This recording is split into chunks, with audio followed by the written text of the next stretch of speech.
make this spring soba noodle salad to welcome the change in season. It's made out of buckwheat, which is a whole grain. It's high in fiber and protein and very filling.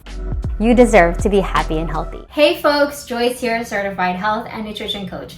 This channel is for people who want to start or refresh their healthy habits. So if you're interested in doing just that, make sure to hit the subscribe button and watch all the way to the end for bonus whole grains tips. Yes, that's what we'll be focusing on this video, because this is in celebration for whole day for whole grains. So let's go ahead and make this salad. Fill your pot with water more than halfway up, cover it and bring it to a boil. Got our frozen edamame, keep boiling water. Just make sure it covers the edamame and we're gonna let it sit.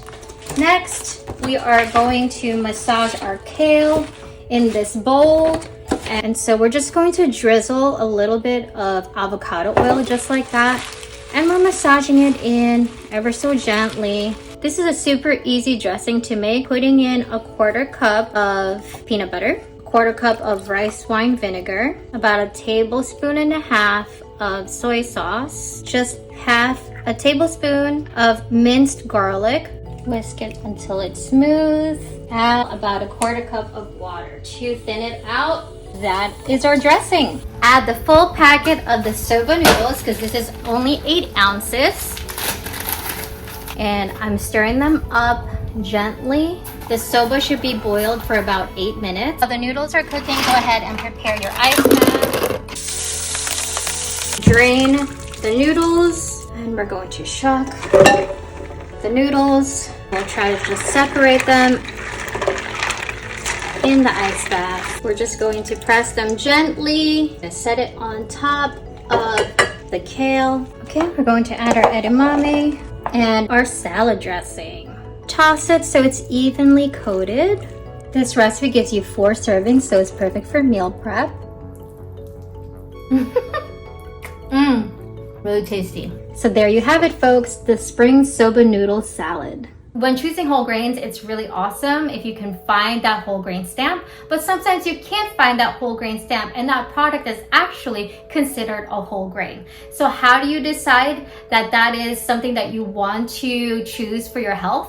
Well, we're looking at the 10 to 11% sweet spot of fiber per serving. Now, specifically with buckwheat, it's kind of tricky because when we look at this package, we're looking at 2 grams of fiber divided by 55 grams per serving, and that's giving us like less than 10%. So you might be saying, I'm not going to buy that product because it's not in the sweet spot of 10 to 11%. Well, I contacted the Whole Grains Council, and Caroline Slider had told me that certain grains have certain, I guess, thresholds for their fiber content. So specifically for buckwheat, it is 4.5 grams per serving of fiber. This product has 2 grams. So she said, we'd like to say that when it comes to nutrition, it's important not to make perfect the enemy of good.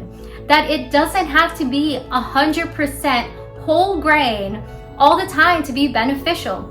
Every little bit of whole grain makes a difference. So I hope that message did resonate with y'all, not just with whole grains, but anything health or wellness related that you are going to make as a choice for yourself.